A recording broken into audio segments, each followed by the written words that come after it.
бодог дээрээс шууд дамжуулж байна. Бид гадна дашиг наадам болоод хүрээ цамын талаар Монголын Бурхан шашилтны төв гандан дэгчний хийдийн тэргүй хамтлан чойж онцгоогоос байр суурийн олон баярын сэтгэлийн хуваалцъя. Сайн минут та сайхан наадаж гинөө. Та баярын сэтгэлээсээ хуваалцаж ин хүрээ цамын талаараас тодруулж яриач. За өнөөдөр бол их сайхан одоо Даншиг Баторшил гэдэг нэртэй ийм одоо наадам хийж байгаа. Тэгээ энэ бол эртээ олон зууны өмнө эхэлж өндөр гэгээний заларч явах үед өндөр гэгээнийг ширээн залж ингэж Баторшил өргөсөн байдаг. Тэгээ энэс хойш одоо энэ Даншиг наадам бол өргөж ирсээр байгаа. Тэгээд Монголын их том баяр наадмын нэг болж 20 дугаар зууны ихэнх үед бол ийм болсон. Тэгээ 8 дугаар 1911 он тусгаар тогтнол олж аваад ингээд энэ Даншиг наадам бол жил болгон болж урд нь бол 3 жил болоод нэг болдог байсан. Тэгээ сүүлийн үед бол жил болгон болдог болж ингэж одоо энэ дээр ингээд ард түмнийгоо нэгтгэдэг. Тэгээ энэ дөрвөн хаан оролцдог, богд оролцдог ингээд тэр эзэгтэй үед энэ ард түмнээ цуглуулж тэднүүдийн сэтгэлийг нэг чигтэн нэг зүгтэн болгох ийм ажил болж ингэж одоо байсан. Тэгээ энд бол олон зууны турш дэлгэсэн шишин хаанах ч ялгаа байхгүй тухайн ард түмний ёс заншил уламжил дотор соёл дотор шингэсэн байдаг.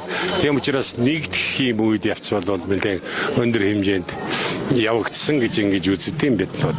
За ингээ 1937 онд энэ Даншиг наадмыг хийх зогссон байгаа. Энэс хойш бол 1990 он хүртэл бол Даншигийн тухай бодооч хэрэггүй нэг тийм хэсэг үе өнгөрсөн. Ингээ 1990 онд Монгол улсын ардчсан шинэ үндсэн хууль батлагдаад шашин эрхчлөөг олсон тэр цагаас эхлээд шашнаа дахин сэргээж урдны байдалд нь одоо тэр хөгжилтэй дэвшилтэй гайхамшигтай байсан үед нь хүрэх ийм зорилгыг бид өмнөө тавьсан. Энийн үндсэн дээр бол одоо 1990 одоо лам нарын боловсрол тэр үе чинь бол гандан хийдийн нэг 100 хол ламаас өөр байхгүй. Тэрэнд зориулсан боловсон хүчний бэлддэг шашны дээд сургууль гэж сургуулаас өөр сургууль байгаагүй, лам байгаагүй, хийд байгаагүй. Тийм учраас бол шинэ нөхцөлд бол 90 онд хуучин лам байсан өвчүүд маань 200 гаруй хийдийг үүсгэн бий болгосон. Эний хийдүүдийг одоо төгөлдржүүлэх уншлаа урилга одоо эрдэм бидлэгийн сайжруулах тэр үеийг л хувц сунараа өмсөлт эднүүд өнөө өвчүүд маань олон жил ингээд алгасарсан учраас жаахан тийм тараахан байсан. Энэ бүгдийг нэгтгэхийн тулд эрен бид страта ийм арга хэмжээнүүдийг авч явуулсан. Тэгээд энэнийг 1999 онд энэ цамыг одоо мэдэхгүй болчихно гэдэг. Хуучин их хүрээний чамбан буюу энэ цамыг найруулагч өвгөн манай ганданд орж исэн Аз болоход. Тэгээд Данзангаа гэж бас одоо цам чин байсан. Энэ хоёр өвгнийг амьд байж байгаадаар ингээд цамаа сэргээсэн. Тэгээд цамаа сэргээгээд ингээд яваад лам нар овоо болоод ирсэн ийм үед соён наадам гэж хэлсэн. Тэр соён наадам бол маш олон лам нарын ингээ хамт цуглуулад тэгээд чойрын мэтгэлцэн буюу бүддийн гүн ухааныг хэлцдэг мэтгэлцээний журмаар хэлцдэг ийм уралдаан тэмцээнүүдийг явуулсан. Бас одоо балин буюу энэ дорм тосон урлагийг сэргээх хийд болгонд энэ тослон урлагийн одоо балин хийдэг энэ буцаад сэргээх ийм ажлын тулд бас тийм тэмцээн явуулсан. Энэ шашны хөгжмийн зэвсгэнүүдийг буцаж одоо маш төгөлдөр болгохын тулд энэ шашны хөгжмийн уралдаа явуулсан. Ингээд дээрэс нь унз тоолой одоо тэр хурлыг дуугаараа удирдах гэдэг тийм хүний одоо хоолойны уралдаануудыг явуулсан. Энийн үндсэн дээр бүх хийдүүдэд энэ балин тахил хийдэг, хурлномоо хурдаг энэ бүх ажлуудыг сэргэхэд нэг дороо цуглаад тэгээд ингээд байр эзлүүлээд ингэсний дараа бол лам нар бол төгөлдөрж хувцас сунраа өмсөх нь хүртэл зэгцрээд ирсэн ийм юм байгаа. Тэгээд ингээд энэ 99-таагаар явж гаад ингээд 2010 он гэхэд бол нэлээд аятайхан болж ирсэн. Ингээд 10 оноос хойш бол одоо ингээд Эрдэнэ 100 эднүүдээр ингэж явж энэ соён наадмаа хийдэг болоод тэгээд 1915 оноос үүдээ Улаанбаатар хоттой ингээ хамтарч хийдэг болсон. Энэ хүрээ цам нэртэй. Тийм учраас бол ерөөсөө Монгол улсад толгомдсон нэг том ажил бол энэ гадаадын туристүүдэд үзүүлэх юм байхгүй. Хэдэн хуучин одоо устгалд Оросны үлдсэн нэг 10-аадхан дугна, 10-20-аадхан дугна. Тэгээд л одоо үзүүлэх юм тун ховор байгалаар харуулна гэхээс өөр юм байгаагүй. Тийм учраас бол энэ хооронд бол сүм дугнаас сэргээх аливаа нэгэн ажил шашин зүтгэсэн улс орн маань энэ туристүүдийг авчрах энэ боломж 7 сарын наадмаас хойш ер нь задгаараад байсан. Тийм учраас 8 сард нэг гадаадын туристүүдийн оргил үед энэ Улаанбаатар хот ингээд энэ цам ингээд наадмаа ингээ уламжлалт соёлтойгоо хамт ингээд одоо сайхан дэлгэр наадам хийгээд ингээд ард түмэндөө чирэгтэй юм энэ гадаадаас ирсэн одоо жуулчин төлөөлөх чирэгтэй юм гэсэн энэ үндсэн дээр Улаанбаатар хоттойгоо хамсраад явж байна. Тэгээ энэ сүүлийн 4-5 жилд бол 5-6 жилд бол маш одоо жил болгоно сайхан болоод байна. Энэ удаа бол ингээд одоо эрдэм шинжилгээний хурал энэ хуучин одоо түүх намтар энэ талаар хийж байна. Тэгээ Монгол дээд ховцсны өмссөн одоо тийм гоё юм болж байна. Сайхан дуугаа дуулж байна. Монгол дуугаа дуулж байна. Тэгээд энэ залуучууд зориулсан шоу явуулж байна. Тэгээ энэ цам гэдэг бол засал юм да. Засал гүрэм юм шүү дээ. Шашны хамгийн том гүрэм одоо ийм л очиртай юм да.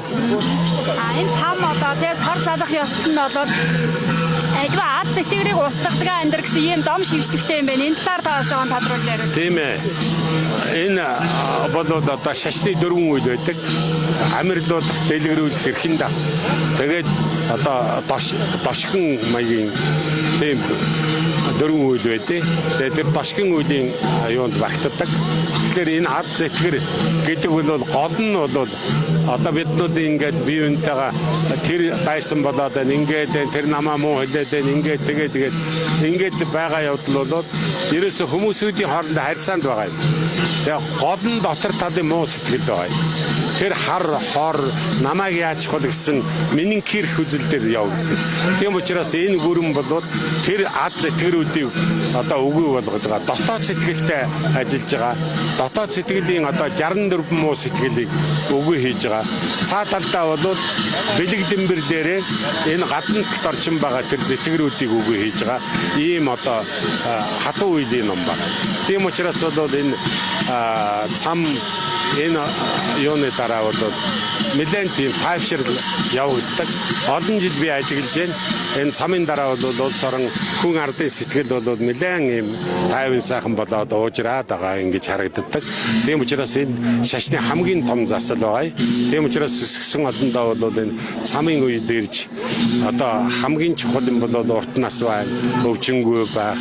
Тэгээ барчид саад аливаа нэгэн тодгор муу зүйл байхгүй байх. Тэгээд одоо эд таваар элбэг байх, өөрөө хүүхэд өнөр өтгөн байх, жаргалтай сайхан. Тэгээ хамгийн гол нь эвтэй зүйтэй байх. Тэгээд хоёр чухал юм байгаа. Энэ ёс зүй, ёс суртахууныг хүн хэвшүүлээд тэрэн дээр эрдэм мэдлэг хийхлээр ёстой хүн болдог. Түүнээс ганцхан эрдэм мэдлэг бол хүнийг жаргалтай сайхан амьдрал төдөлдөг. Эрдэмтэй мөртлөнгөө авилгал тэгээд авах янз бүрийн давтаж болдог.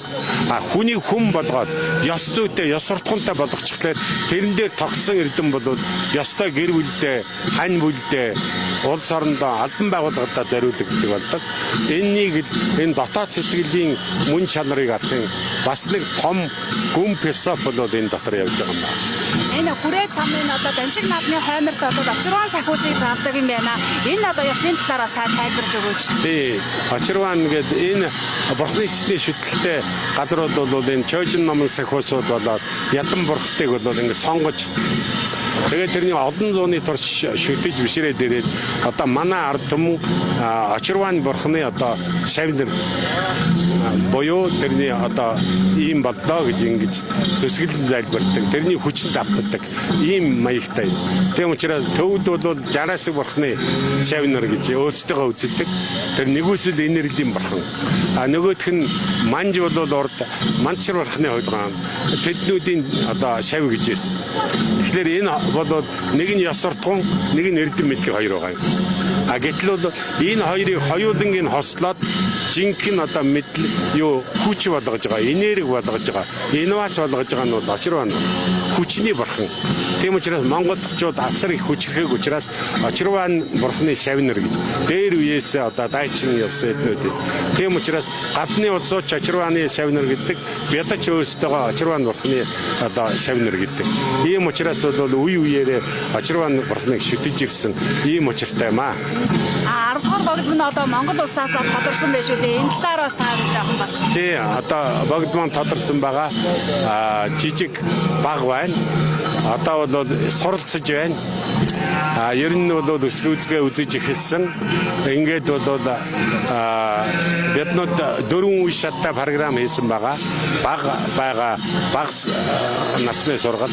Тэгээд тэрнээс дэвшлүүлээд тэгээд ихтэй сургууль. Орчин үеийн шинжлэх ухааны болоод хэлний боловсрол гэсэн ийм 4 шаттай. Тэгээ энэ ясаар одоо явна да, суралцсан да.